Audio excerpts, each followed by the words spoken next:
En esta primera parte vamos a revisar algo de enzimas, ¿ya? Enzimas de importancia clínica, metabolismo de carbohidratos y metabolismo de lípidos, que es bastante extenso.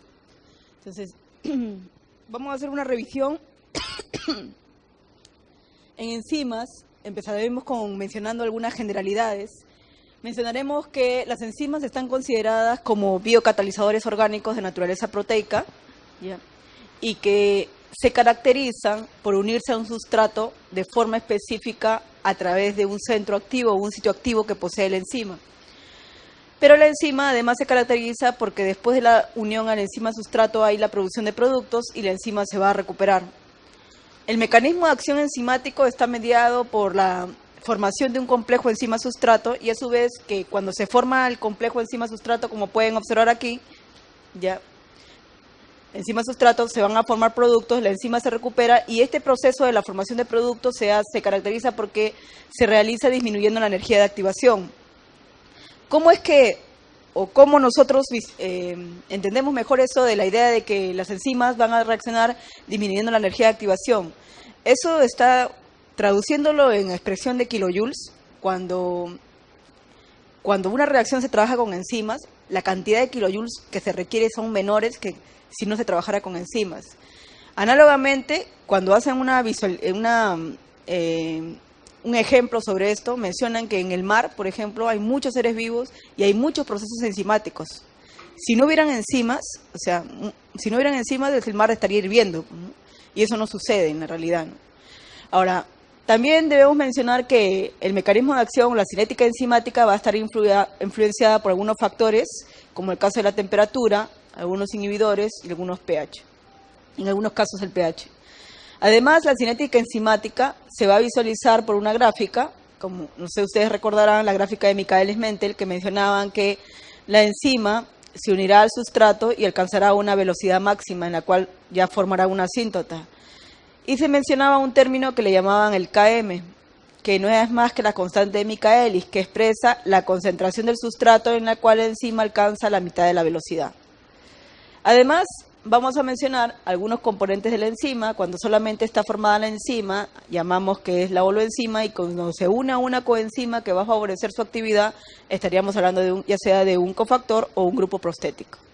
Ahora, debo mencionar además que, bueno, la actividad se va a determinar analizando la aparición de algún producto, la desaparición de algún sustrato por unidad de tiempo en condiciones exactamente definidas de pH y temperatura y estrictamente controladas. Esto es en la teoría, ¿ya? O sea, es teórico, lo teórico, pero en la realidad no sucede eso, porque cada quien puede tener variaciones de pH, ya sea a nivel intestinal o a nivel gástrico, ¿ya? Y además, con respecto al tipo de cofactores que puedan estar influenciando en la actividad de la enzima, que puede hacer que la actividad sea más alta o más baja. También que existan sustratos adecuados para que la enzima pueda trabajar, ¿ya? Entonces, si tenemos enzimas proteicas, ¿ya? Y si la persona no consume, vamos a decir así, carnes rojas en las cuales existe una confluencia de algunos tipos de aminoácidos, ¿ya? Por ejemplo, ese tipo de enzimas no van a trabajar tan bien o van a ser prácticamente inactivadas por desuso, a menos que la constitución de aminoácidos que tenga esa carne la pueda suplir en otro tipo de alimento para que esa enzima siga trabajando. Un ejemplo muy sencillo es la lactosa. La lactosa es como un sustrato, ¿no es cierto? Y la enzima es la lactasa. Pero si no existe sustrato para la lactasa se inactiva por desuso.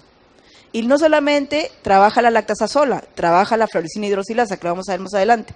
Entonces, es como decir, si nosotros no hacemos trabajar a las enzimas como deben ser, ya, las enzimas van a decaer en su actividad y por desuso se van a ir, vamos a decir así, van a ir perdiendo la capacidad de sintetizarse, ¿no?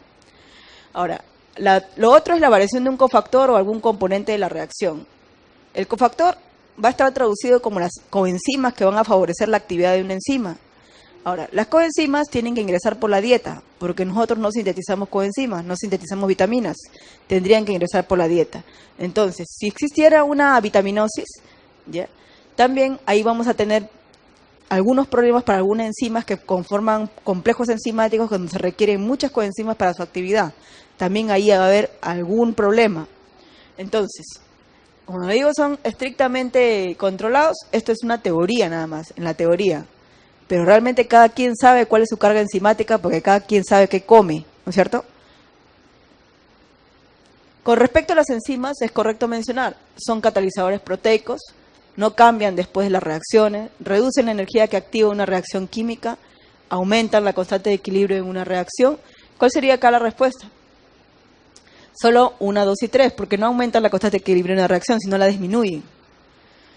Además, podemos clasificar a las enzimas como óxido de reductasas, cuando realizan reacciones de óxido de reducción, transferasas, cuando transfieren grupos funcionales, le llaman hidrolasas a aquellas que realizan una reacción rompiendo la molécula con la adición de una molécula de agua, las liasas que hacen una ruptura no hidrolítica de enlaces, las isomerasas que se transforman en un isómero.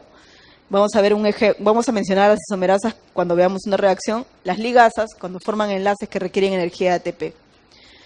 Volviendo al caso de las enzimas y los factores que puedan influir, como el caso de los inhibidores, vamos a recordar que los inhibidores, por ejemplo, en una inhibición, los inhibidores se pueden clasificar si son inhibidores irreversibles o reversibles. Cuando hablamos de inhibidores irreversibles, toda inhibición reversible o toda reacción que está mediado por un enlace covalente es irreversible. ¿Ya? Es irreversible.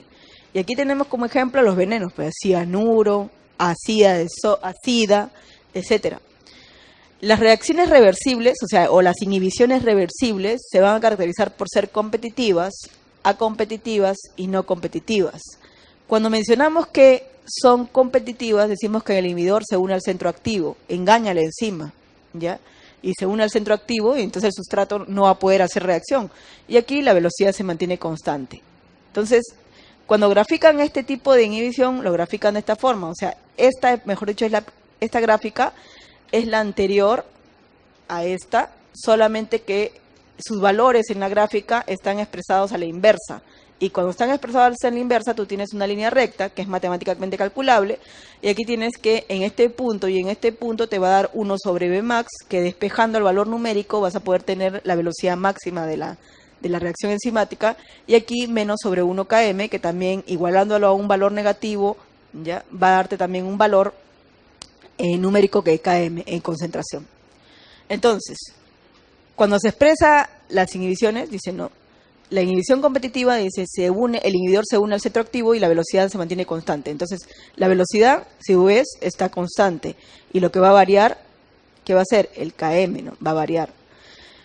Aquí, en una inhibición no competitiva, acá lo que varía es el Vmax, si puedes ver, y el km se mantiene constante. Entonces, el inhibidor se une a otro sitio del centro activo. Pero también existe una inhibición acompetitiva, reversible a competitiva, cuando la unión se realiza en el complejo enzima-sustrato. ¿Ya? Entonces, cuando hablamos de inhibición reversible, decimos que esta puede afectar al Vmax o al Km o a ambas a la vez. Si solo afecta al Km, decimos que es una inhibición reversible competitiva. Si solo afecta al Vmax, decimos que es una inhibición reversible no competitiva. Y si solo afectar al Km y al Vmax, decimos que es una inhibición reversible acompetitiva o mixta.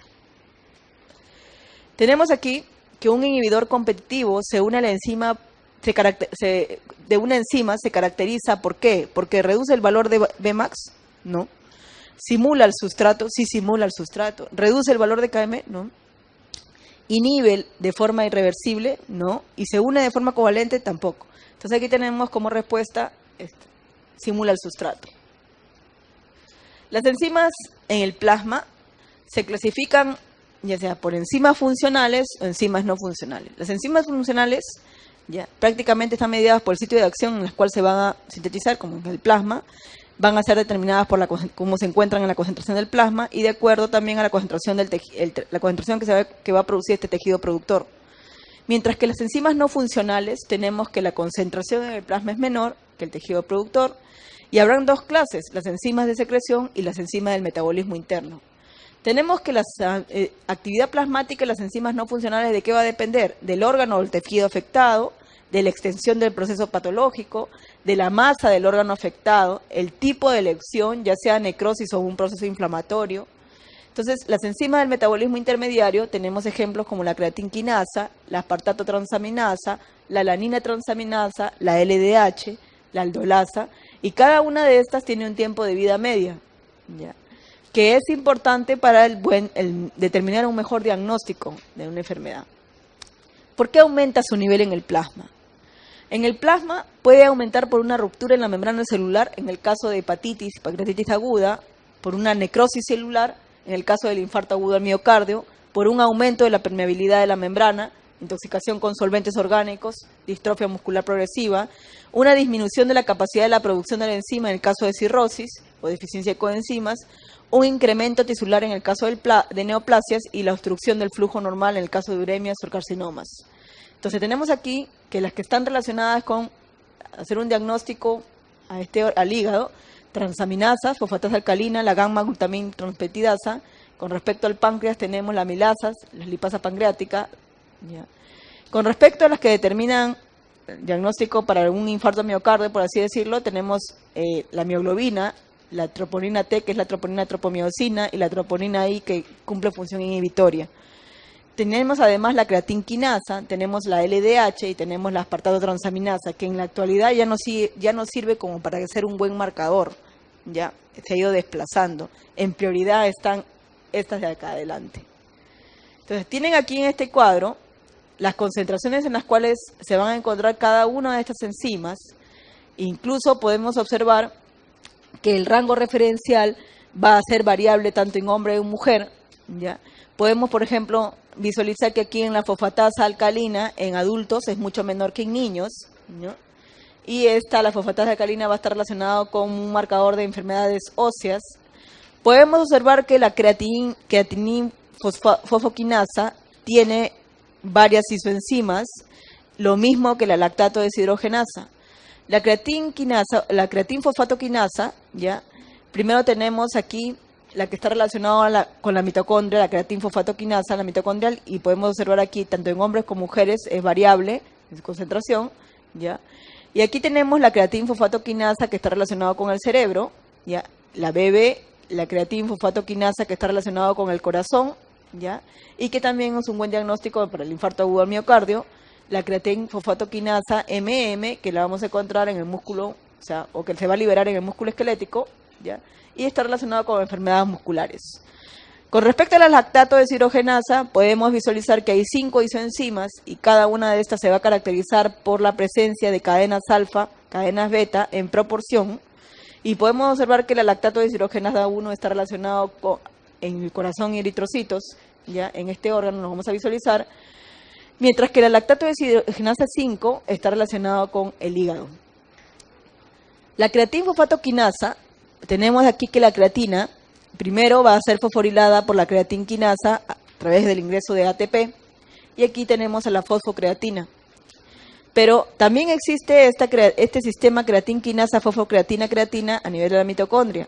Tenemos que en la mitocondria la creatina va a ser fosforilada, ¿ya?, por la creatinquinasa, y además con el ingreso de una molécula de ATP para que te dé la fosfocreatina. De la mitocondria saldrá como fosfocreatina y en el citoplasma esta fosfocreatina perderá el fósforo a través de una creatinquinasa, que lo que va a hacer es cederle un fósforo a este ADP para que se convierta en ATP y quedarse como creatinquinasa.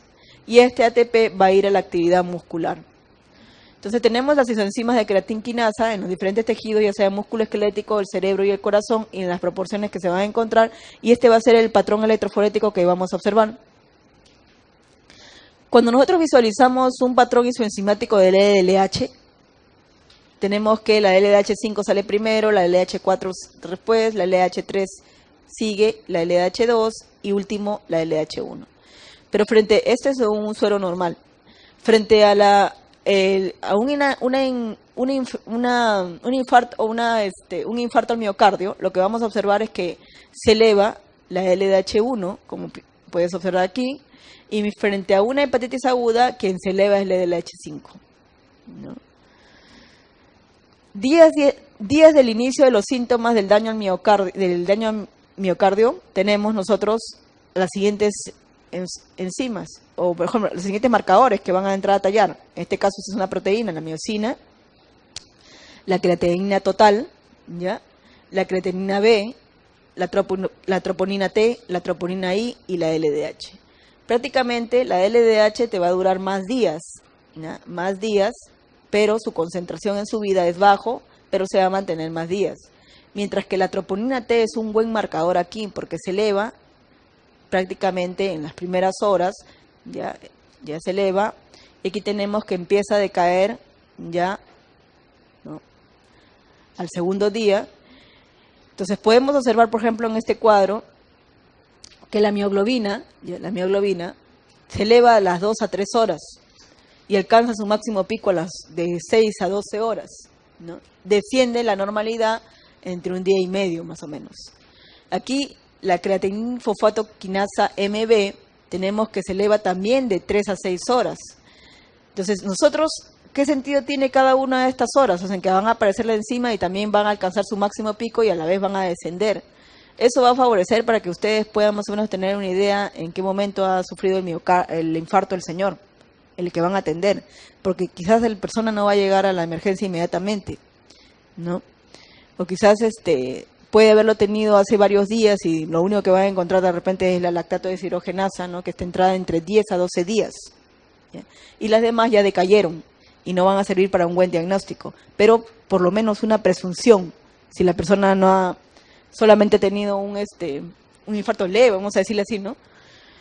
Y, bien, los valores esperados en creatina total también van a ser variables de acuerdo a la temperatura y también con respecto a hombres y mujeres. Tenemos que a 37 grados van a presentar estos valores para hombres mayores a 200 unidades internacionales por litro y en mujeres de 180 unidades internacionales por litro. A 30 grados, mira cómo baja drásticamente, ¿no? La creatina quinasa MB también, a 37 grados vemos un valor y a 30 grados un valor, pero el porcentaje de creatinina MB en una proporción de creatina entre 6 y 25% es coherente ya con un infarto de miocardio agudo. Los factores que afectan los valores de referencia enzimáticos pueden estar determinados por la edad. En el caso de la fosfatasa alcalina es más alta en niños que en adultos. Con respecto a la creatina quinasa, con respecto al sexo, ya, la creatina quinasa tendrá valores más elevados en hombres que en mujeres. Lo mismo aquellas personas que son afrodescendientes, ¿ya?, tendrán valores más elevados que aquellos que tienen una ascendencia caucásica. Tenemos que además que el ejercicio también es un factor que va a regular la expresión de la creatina quinasa, ya que la creatina quinasa en pacientes ambulatorios los valores van a ser más elevados que en pacientes hospitalizados. Con respecto a la toma de muestra, que por ejemplo en el momento no presenten ritmos circadianos, y el tipo de ensayo se realiza a una temperatura de 30 grados centígrados, ¿no? O sea, tienen que haber todas estas condiciones, sobre todo aquí en el laboratorio donde están realizando esto, tienen que haber esas condiciones, ¿no? Bien, vamos a ir ahora a metabolismo de carbohidratos. Ya.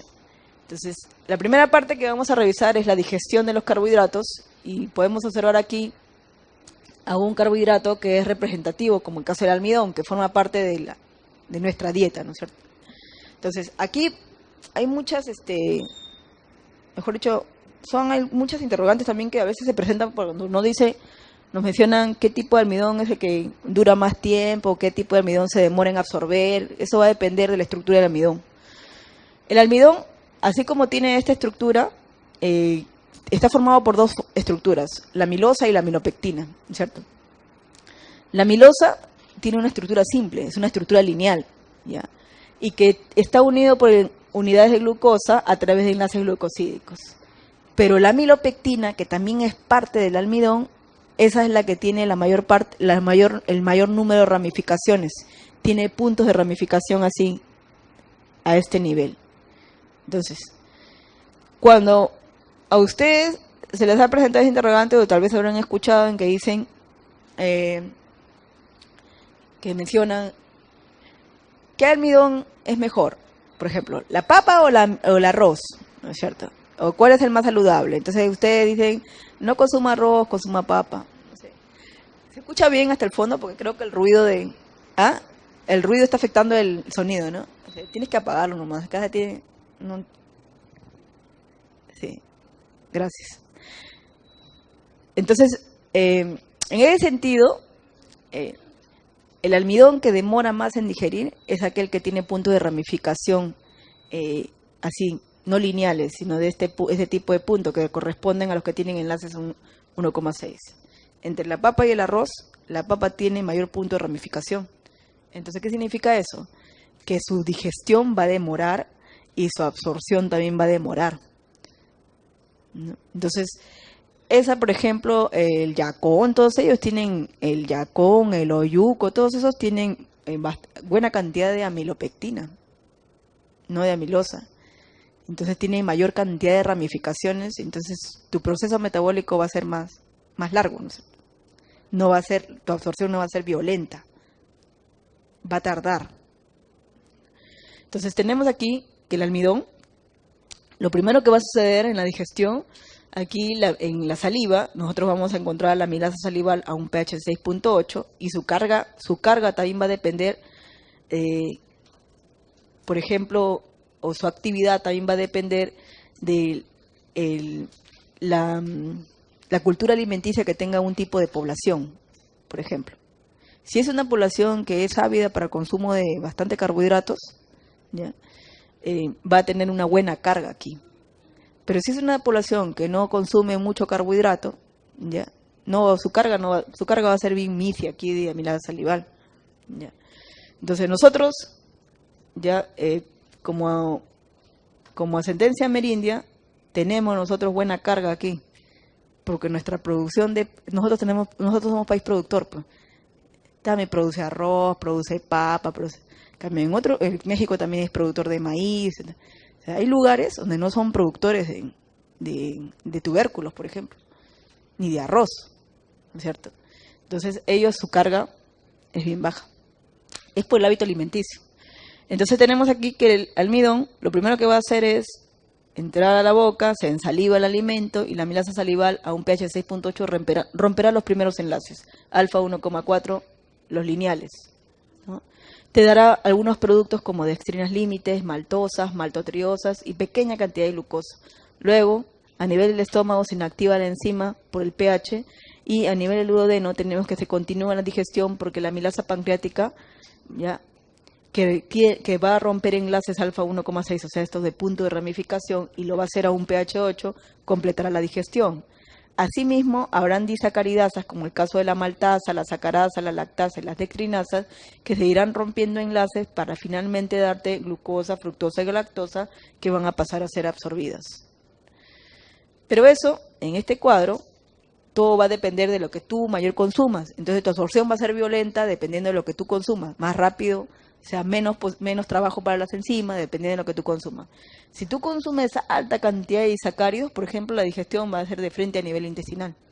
Son disacáridos, maltosas, lactosas, la sacarosa, o sea, bastante azúcar, ahí está a nivel intestino nomás. Va de frente ya acá a nivel intestino y aquí las disacaridasas, como la sacarasa, tendrá que romper en glucosa y fructuosa.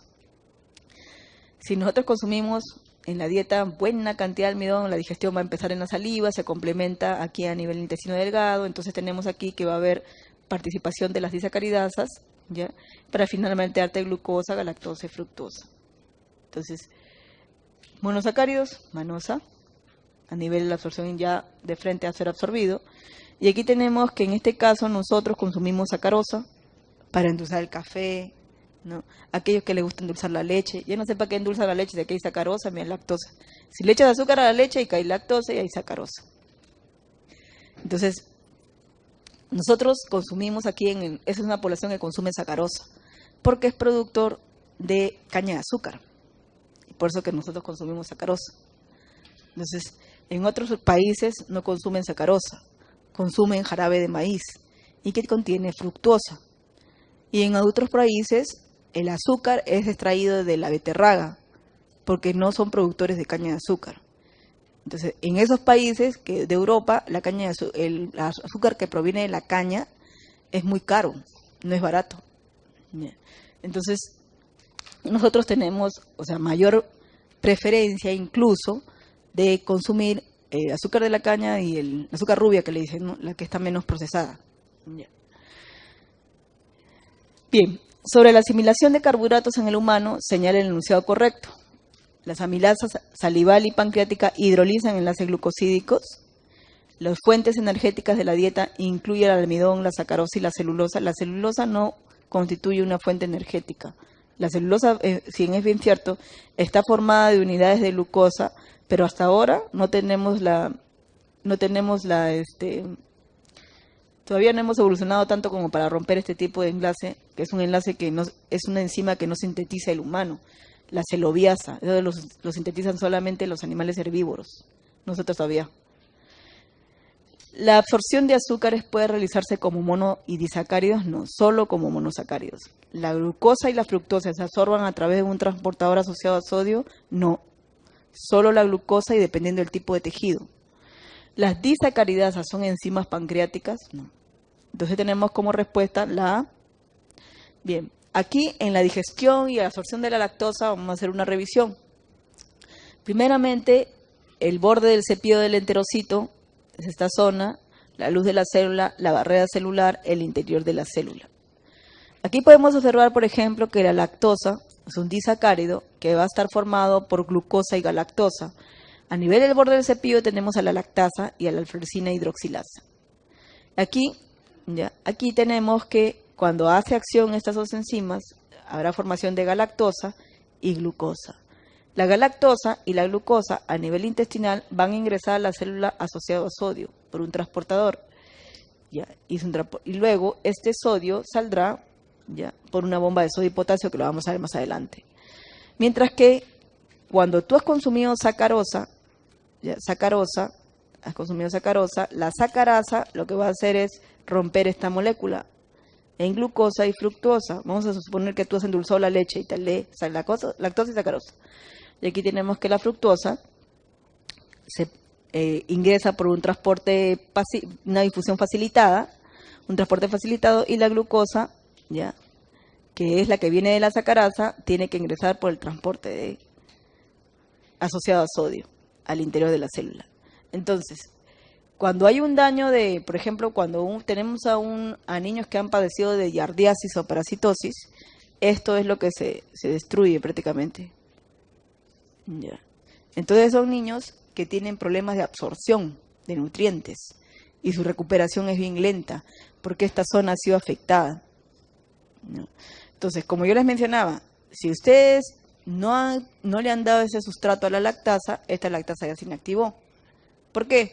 Porque hay personas que, por ejemplo, solamente tienen el hábito de consumir nada más hasta los 3 años y después ya no consumen. Entonces estas dos enzimas, por falta de sustrato, no van a trabajar. Y al momento que ya quieres que trabajen, cuando tú consumes otra vez leche, ya se han ido inactivadas por desuso. Entonces, ¿qué va a suceder? Esta lactasa va a ser digerida a nivel intestinal por las bacterias, ¿no? Y como consecuencia habrá formación de ácidos orgánicos, gas y agua. Por si acaso nosotros no somos una población que tenga algunos, no somos poblaciones que tengan algunos problemas congénitos de inhibición de lactasas y mucho menos eso. Nuestra inactivación es por desuso, por falta de hábito en la alimentación.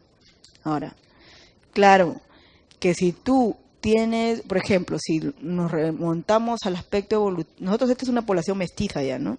Esta es una población mestiza. Y por lo tanto la población mestiza, con la transculturación que hubo en el 1500 y algo, poco a poco tuvo que habituarse al consumo de productos lácteos, ¿no es cierto? Pero atrás de eso, ellos no consumían productos lácteos. Hacia atrás de eso no consumían productos lácteos. Entonces, poco a poco, duraron años y años y años y años, hasta que su metabolismo fue cambiando. Es igual, ¿no?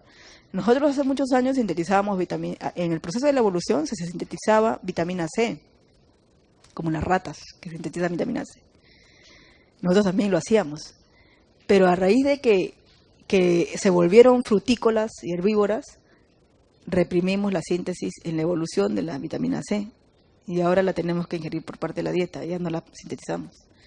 Entonces, todo cambio ha tenido que pasar tiempo, y eso va a suceder, ¿no? Entonces, tenemos aquí que ya, bueno, los carbohidratos se tienen que absorber y van a existir tres mecanismos principales por los cuales se transportan los azúcares. A través de un mecanismo facilitado en los glóbulos rojos, en los eritrocitos. También hay un transporte que se llama sensible a hormonas, y esto sucede solamente en dos tejidos, el músculo y el tejido adiposo. Además, existe un transporte acoplado a sodio que solamente se va a dar a nivel intestinal y tejidos renales. Esta es la membrana y esta es una proteína, ¿ya?, que no es más que el transportador, que tiene como 7 ingresos a la membrana, atraviesa la membrana 7 veces, y es el transportador que va a permitir que la glucosa entre a la célula. Entonces, dependiendo del tipo de tejido en que nos encontramos, va a haber diferente tipo de transportadores. Están descritos alrededor de 12 transportadores, ¿no? Entonces nosotros, ¿ya?, y cuando existe algún error en el transportador que está ingresando ya sea, glucosa, galactosa o fructosa, ya si existe un error va a desencadenar una enfermedad, ¿cierto? Lo clásico que nosotros vemos es esto, diabetes tipo 2, ¿no? Aquí, diabetes tipo 2, ¿no? Pero aquí, diabetes tipo 2, y podemos ver que el GLUT4 es el que funciona prácticamente con la llegada de la insulina. Y van a haber tejidos sensibles, ya, a la insulina. En cambio, en este caso, no tiene que ver nada la insulina. Este es el que más a nosotros más nos llama la atención, motivo de estudio, etcétera, y motivo de muchas investigaciones. Entonces, aquí vamos a hacer una revisión: el enterocito, el capilar, a nivel intestinal. Ya hemos dicho que solamente a nivel intestinal y renal la glucosa ingresaría asociado a sodio por un transportador, y luego este sodio sale de la célula por un intercambio de potasio a través de una bomba de sodio y potasio, y esta glucosa pasará al torrente sanguíneo a través de GLUT2. En cambio, la fructosa no requiere sodio, pasa por una difusión facilitada. El GLUT5 ingresa la fructosa y por lo tanto esta fructosa sale al torrente sanguíneo por el GLUT2. Mira, acá no requiere sodio, nada, ingresa de frente. Ya. ¿Cómo se absorbe la glucosa? Por una difusión facilitada. Entonces aquí vemos cómo se regula la secreción de insulina. Aquí vemos que a través de un GLUT2, en esta célula beta del páncreas, va a ingresar la glucosa, y esta glucosa a través de una glucoquinasa va a fosforilar la glucosa. Luego, esto vamos a verlo más en detalle más adelante, pero solamente para hablar de forma resumida, esta glucosa hará glucólisis, producto de la glucólisis entrará al ciclo de Krebs, luego habrá la fosforilación oxidativa y habrá producción de ATP. Esta producción de ATP lo que va a hacer es bloquear el canal de potasio, entonces el potasio no va a poder salir y se va a incrementar en el interior de la célula. Al suceder esto, va a despolarizar la membrana y va a posibilitar la apertura de varios canales, como uno de ellos es el canal del calcio. Cuando ingresa calcio, aumenta la concentración interna de calcio que está secuestrado en vesículas, aumenta, y eso provee que las vesículas que están conteniendo la insulina puedan emerger por exocitosis. Entonces, el transportador que está regulado por la presencia de la insulina es el GLUT4. ¿Y en qué tipo de tejidos? Tejido muscular y tejido adiposo. Entonces aquí tenemos la membrana, ¿ya? Y el GLUT4 inicialmente se va a encontrar dentro de una vesícula, en el interior de la célula. No se encuentra a nivel de membrana. Para que suba a nivel de membrana, requiere que la insulina llegue al receptor de membrana, al receptor de insulina a nivel de membrana, y se desate una cascada de quinasas, ¿ya? Una reacción, y esta emerja a nivel de membrana, o sea, el GLUT4 que se encuentra secuestrado ingrese a nivel de membrana y permita que la glucosa entre. El mismo efecto que se da acá se puede dar a nivel del ejercicio, con la epinefrina, la adrenalina, que lo que llega al receptor de adrenalina y desata una cascada de quinasas y va a favorecer que el GLUT4 emerja a nivel de membrana y favorezca el ingreso de la glucosa. Por esa razón, pues el ejercicio, le dicen a ustedes, los que tienen ya predisposición o tienen incrementada ya niveles de glucosa, el ejercicio, para que se ayude a esto, ¿no? Cuando recién están empezando, pero ya después ni el ejercicio ayuda. Entonces tenemos aquí que habrán alimentos que se caracterizan por tener un bajo índice glicémico y habrán alimentos que se caracterizan por tener un alto índice glicémico. Tenemos nosotros que las que tienen bajo índice glicémico, las ensaladas, verduras, carbohidratos como salvado, faceolamina, que van a tener una digestión y absorción lenta, y por lo tanto esta glucosa que se produce por el proceso de la digestión será repartida a todas las células, como el caso del GLUT1, que se encuentra en la mayoría de todas las células. Y aquí tenemos que la glucosa va a pasar a ingresa a la célula para generar energía y biosíntesis. Por otro lado, tenemos alimentos de alto índice glicémico como el pan, las patatas, arroz, azúcares, chocolates, bollos, legumbres, etcétera. Y su digestión y absorción van a ser rápidas. Entonces tenemos que va a aumentar la concentración de la glucosa. Y si eso pasa, la glucosa tiene que repartirse a todas las células y va a ingresar por el GLUT1. Al tejido adiposo, aquí vemos al GLUT4. ¿Por qué? Porque la insulina se ha incrementado, entonces va a favorecer que la glucosa ingrese a través del tejido adiposo y el tejido muscular. Y en el caso del tejido adiposo, la glucosa se irá a la síntesis de ácidos grasos, especialmente en personas sedentarias. Y en el caso del músculo, va a almacenarse bajo la forma de glucógeno, básicamente en deportistas, ¿no? ¿Cómo es que nosotros podemos bajar el índice glicémico de la alimentación para impedir esto, ¿no? Que sucede esto? Porque casi en la mayoría de nuestras actividades ahora son sedentarias.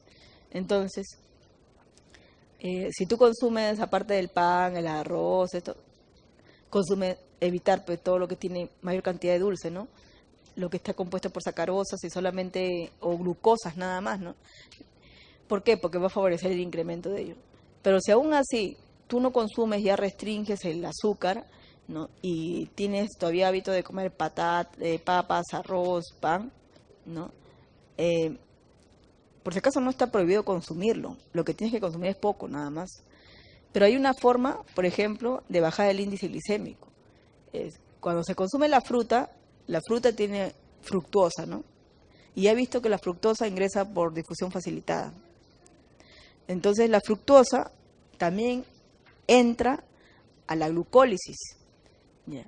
Y continúa la ruta.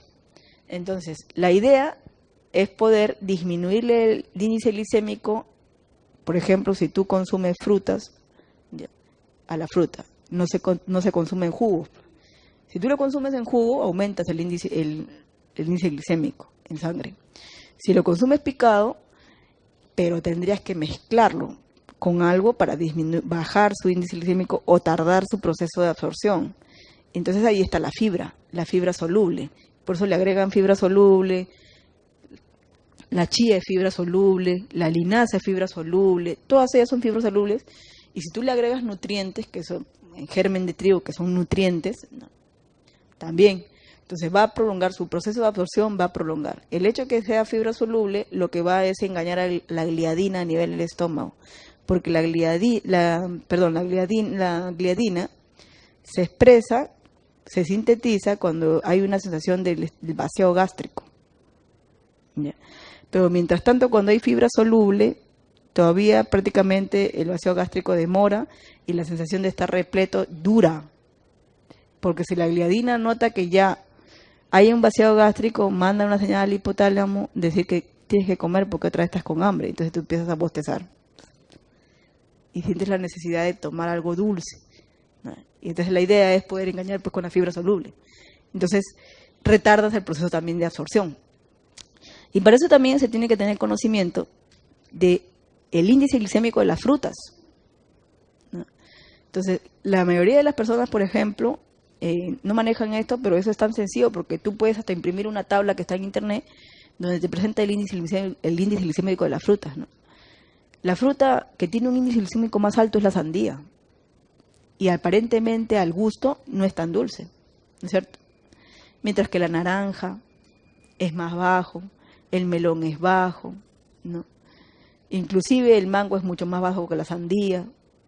Entonces, es que lo que aparentemente al gusto no parece, ¿no? Entonces, esa es la idea, o sea, que haya ese tipo de información. Y muchas veces, a veces no se educa a la población de esa forma, ¿no? Entonces tenemos aquí, ahora, hay una cosa que también está bastante en boga para poder adquirir mayor cantidad de nutrientes, consumir germinados, ¿ya?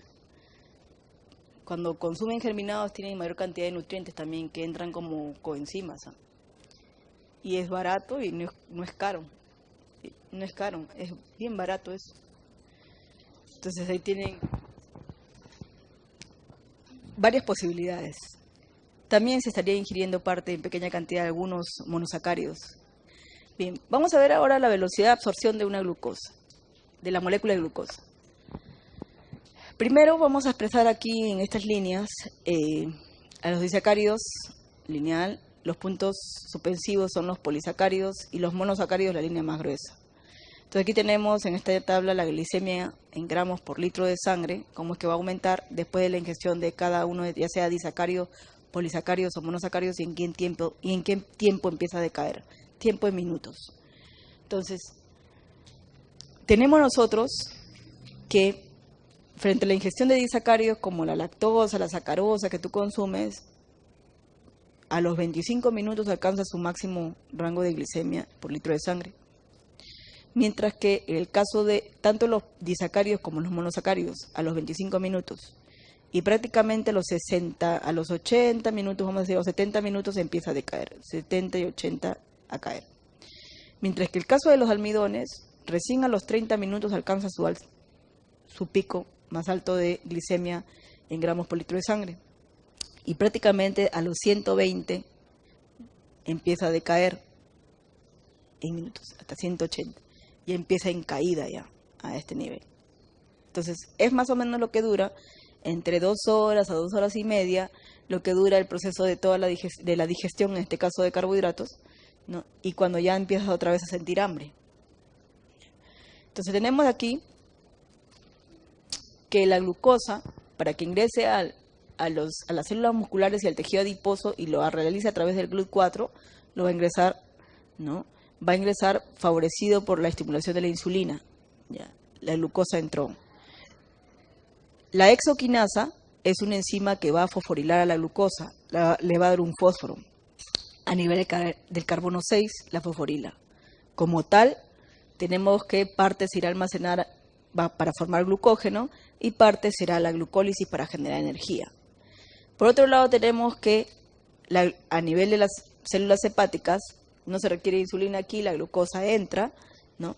Y también aquí tenemos a la glucoquinasa, que lo que antiguamente se conocía como exoquinasa 4, ¿ya? Tipo 4. Esta glucoquinasa también va a ayudar a fosforilar a la glucosa, ¿ya? A glucosa 6-fosfato para que se dé la formación del glucógeno o se vaya a la glucólisis. ¿Para qué se fosforila la glucosa? La glucosa se fosforila para que ya no se escape otra vez de la célula y para que entre ya, se quede adentro.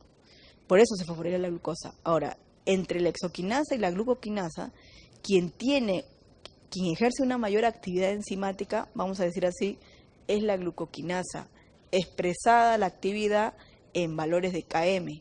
Por ejemplo, la exoquinasa como tal tiene un km de 0.1 milimolar, mientras que la glucoquinasa tiene un valor de km de 10 milimolar. Este puede hacer posible fosforilar mayor cantidad de glucosa. Entonces tenemos que la glucosa ha entrado a la célula y va a hacer glucólisis, y luego tenemos un producto formado que es el piruvato.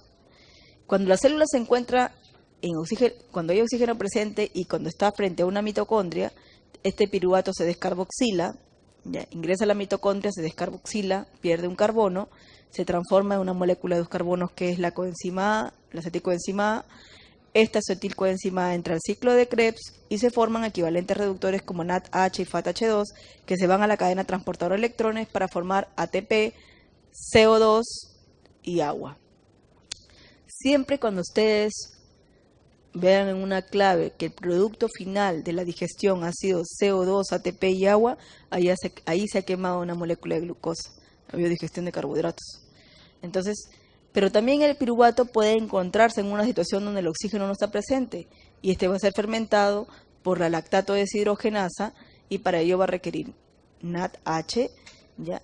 Y va a formar lactato y el lactato tiene que salir de la célula al hígado.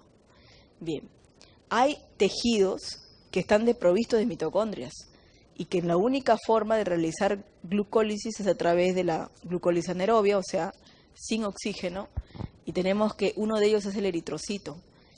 Obtiene su energía mediante glucólisis anaerobia, no tiene otra opción. Entonces la glucosa ya va a pasar aquí a formar ácido pirúvico o piruvato, y para ello va a generar dos moléculas de ATP, porque es un catabolismo, va a generar moléculas de ATP, y este piruvato tenemos que a través de una lactato deshidrogenasa va a formar ácido láctico.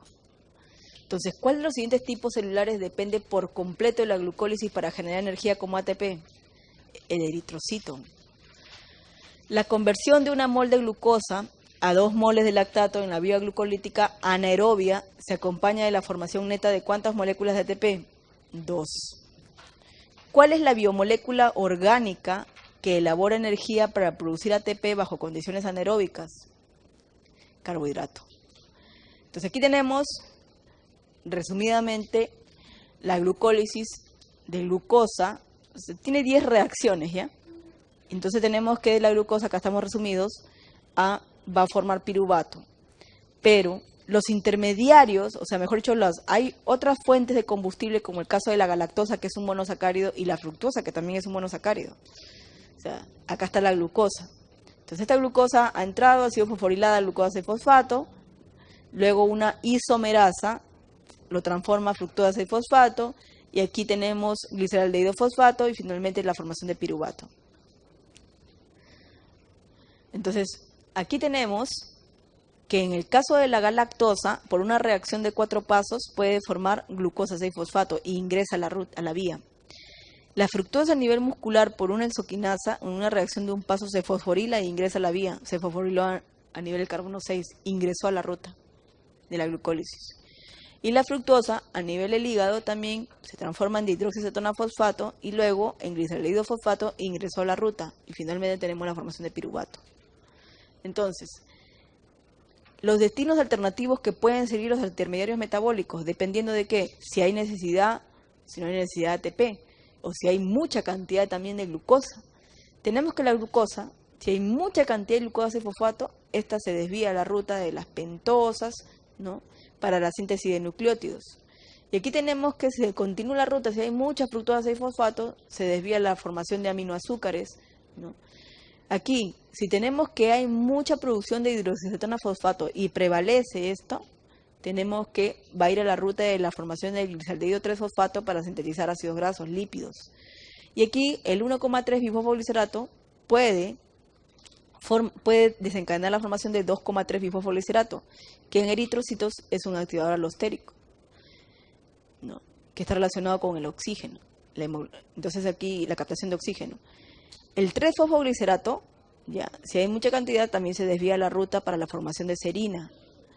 El fosfonol piruvato se desvía la ruta para la formación de aminoácidos aromáticos. El aspartato, del aspartato a la asparagina, también del aspartato a la formación de piridiminas. Y el piruvato, cuando se transamina, puede formar alanina. Entonces, la ruta se va a dar, pero a su vez, dependiendo de la cantidad que haya, se van a desviar a diferentes rutas. Todo por haber comido una glucosa, todo lo que significa consumir una glucosa. Pasa todo eso, con una molécula de glucosa. Ya. Pero nosotros no comemos una molécula de glucosa, comemos muchas, ¿no es cierto? Porque requerimos ATP. Entonces, la producción neta de ATP en la glucólisis es de 2 moléculas de ATP. Pero ¿de cómo es que va a estar regulado la glucólisis? Por la disponibilidad del sustrato, o sea, que exista glucosa 6-fosfato, que exista glucosa 1-fosfato, ADP que se requiere, fósforo inorgánico, NAT, también que existan procesos de óxido-reducción con NAT y NADH+H, que exista la actividad enzimática de 3 enzimas claves, la hexoquinasa, la fosfofrutoquinasa 1 y la piruvatoquinasa. Y aquí tenemos estas 3 enzimas claves, la hexoquinasa, la fosfofrutoquinasa 1 y la piruvatoquinasa. Aquí la glucosa se ha fosforilado a glucosa 6-fosfato gracias a esa enzima, la hexoquinasa, que va a estar activada por fósforo inorgánico. Pero ¿quién inactiva a la hexoquinasa? El producto. Si hay mucho producto, la inactiva, para que ya no siga fosforilando más glucosa.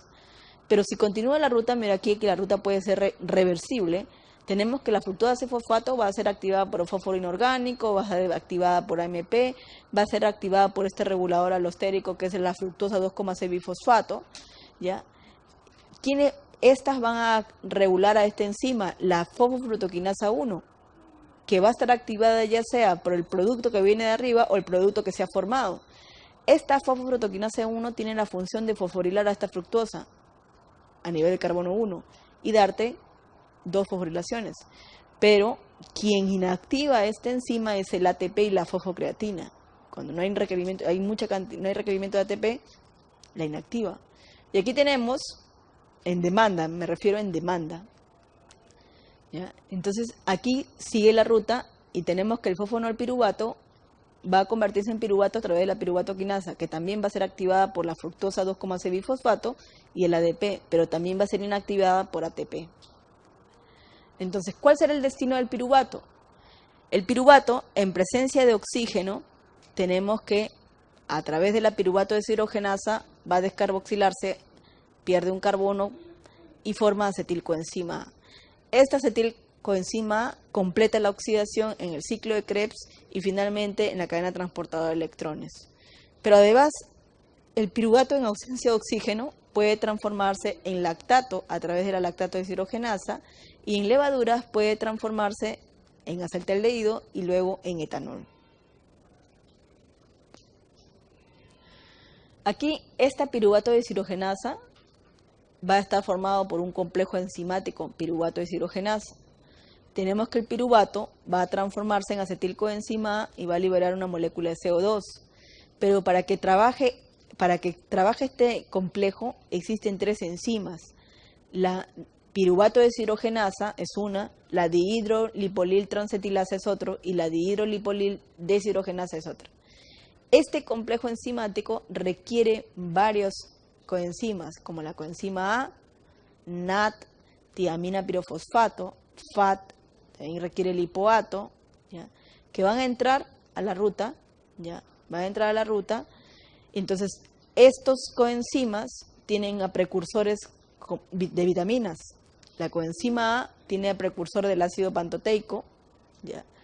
El NAT tiene precursor a la niacina y la tiamina pirofosfato tiene como precursor a la tiamina.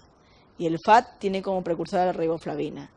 En procesos de avitaminosis, de niños que sufren avitaminosis, este complejo no trabaja de forma adecuada.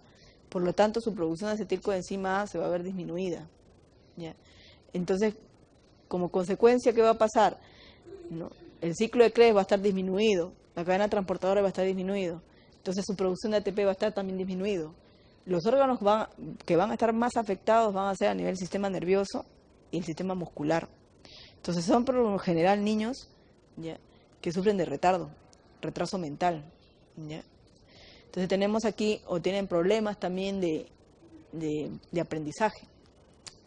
Son componentes que participan en la reacción mitocondrial de la piruvato deshidrogenasa, excepto la biotina. La biotina no forma parte del complejo piruvato deshidrogenasa, esa es la B6. ¿No? Bien, revisando o repasando, tenemos que el piruvato se transforma hasta acetilcoenzima A, ¿ya? Y aquí la acetilcoenzima A entra al ciclo de Krebs para producir CO2 y agua. Y aquí tenemos la glucosa, hace glucólisis, se transforma en piruvato, el piruvato a través de la piruvato deshidrogenasa descarboxila, forma acetilcoenzima, esta acetilcoenzima se une al oxaloacetato para formar citrato, entra al ciclo de Krebs y en el ciclo de Krebs se forma NADH y FATH2. ¿Ya? Este NADH y FATH2 entra a la cadena transportadora de electrones para generar una molécula para generar ATP y también se va a formar una molécula de agua.